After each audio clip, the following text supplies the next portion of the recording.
My best friend supported my abortion and even went with me to the clinic, but the next morning my pill was gone, and when I confronted her, she completely lost it and posted my business online while calling me a baby killer. My 21F best friend Sarah, 20F, and I have been friends since she was a freshman and I was a sophomore at our college, about 2 years since I met her. We were assigned to be roommates and got along great and decided to room together for the next year, my junior year. We never had any problems before this and were inseparable. We are even in the same sorority and have the same major, nursing. A few weeks ago, I found out I was pregnant by my boyfriend Harold, 22M. We've been dating almost 2 years and he's a wonderful man. We both discussed what to do and decided that abortion was the best choice for both of us. I decided to have a medical abortion, and since Harold couldn't drive me to the clinic because he had a final, Sarah agreed to go with me. Sarah was originally very supportive and held my hand as I took the first pill in the office. She was in the room when the doctor explained that I should take the second pill after 24 hours and that I would have to do it at home. Harold came over after his final and kept me company and spent the night. After a night of cramping and bleeding, I woke up yesterday morning to find that the second pill was missing from its pack. I put the pill on my nightstand so that I wouldn't lose it. The pack was still there, but the pill was missing. Sarah is the only one with access to my room. We have separate rooms but share everything else. I asked Harold if he had messed with the pill, and he said no. Why would he, if he doesn't want this child any more than I do? So that left Sarah as a suspect, so I waited until she woke up to ask her about it. That's when she flipped the heck out. She started screaming at me how I was a baby unaliver and that she hopes I bleed out from the abortion. Then she told me that she had a dream that my child would grow up to cure Ebola. I could not make this up, and that she threw away my pill to protect my child, as well as the extra birth control packs I had gotten from the school nurse to last over the summer. She took photos and uploaded them to Facebook with the caption, "OP is a baby-killing WHRE who can't keep her legs shut." Luckily, all of her friends and our sorority sisters instantly defended me and told her how crazy she was. Reddit, I'm stuck in the same room as her for all of our summer classes, which will last until July. We are in the same sorority, we'll have to see each other twice a week until I graduate. Is there anything I can do legally? Is what she posted online illegal? She is a nursing major in clinicals? I'm so freaking confused. Edit, I've already gotten another pill. Second edit, sorority just texted me. The last meeting of the year will be concerning Sarah's violation of the sorority code of conduct. Apparently this is not the first time this has happened. Majority vote decides on whether she's kicked out or not. Update, 2 days later, I will try to make this as clear as possible, even though I'm typing it during a work break. Immediately after I posted on Reddit, a lot of you had the same advice to report her to the nursing board, Residence Life, the nursing department at our college, to the police, to the sorority, and to her parents. I decided to report her to all of the above while hiding at the sorority house.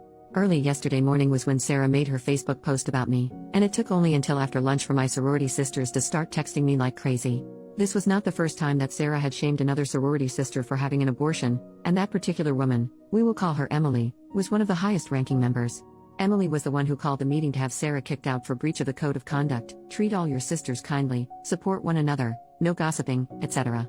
Meanwhile, Residence Life was busy trying to contact Sarah's parents after I showed them her Facebook rants. After the sorority contacted Sarah, she flipped out yet again on Facebook and started to rant about how she wanted to die. The RA on duty, also one of my good friends, had decided to go speak to her to see if they could help. At this point, it was clear to everyone that Sarah was not right in the head, because she was screaming at her through the door crack. Sarah refused to answer the door, so the RA decided to escalate it higher and no one saw Sarah until the sorority meeting. At the meeting, everything seemed to be okay. Sarah was the last person to arrive and she just took her seat and acted normal. It was eerie to see her gush over everyone only hours after she pulled her stunt. Only about half of the sorority was present, but the president decided to proceed regardless. It only took 2 minutes for us to vote unanimously to kick her out. Emily sat next to me the whole time. To put it mildly, Sarah did not take this well. She turned bright red, spit on the ground in front of Emily and me, and ran out of the room screaming. We called campus police on her as she left. After the meeting, Sarah returned to our dorm room. The Reese Life administrator tried to speak to her, but she refused to answer the door for over 20 minutes. They had to call the police to kick down the door because she was holding the handle on the inside so they couldn't unlock the door. The police showed up, kicked down the door, and found the dorm destroyed. All the furniture had been smashed, or scratched if it was too heavy, the carpets were covered in food from the refrigerator, and she had painted random swear words on the wall in what looks like blood, but she had no scratches on her, so who knows where the blood came from. They found photos of Harold covered in lipstick in her purse. This wasn't like a kiss mark from lipstick, but more like she used a lipstick to entirely cover Harold's face like a crayon. She resisted the police trying to peacefully convince her to accompany them to the hospital. Sarah was taken to the hospital and charged. I'm not sure what the exact charges were, but I am aware that it includes unlawful possession of prescription medication because they found my pills in her purse and they had my name on the labels. She is still in a hospital today undergoing a psych evaluation. The hospital, Sarah and I were both interns working for the hospital that operates the pregnancy clinic. I reported her to HR for theft, harassment, and privacy violations along with giving them screenshots from Facebook. As of this morning, Sarah did not turn up for work, so she was terminated for no call, no show. HR had me in their office for an hour this morning asking if I would like to press for a HIPAA investigation. It turns out that some of her Facebook rants had information that could only be obtained through patient records. I have no idea what information it was since it was the HR lady who found it. I said yes, because there's no way it would hurt for Sarah to be investigated. HR also notified the nursing board and the nursing department at my college independently of my reports. So I think that's pretty much everything.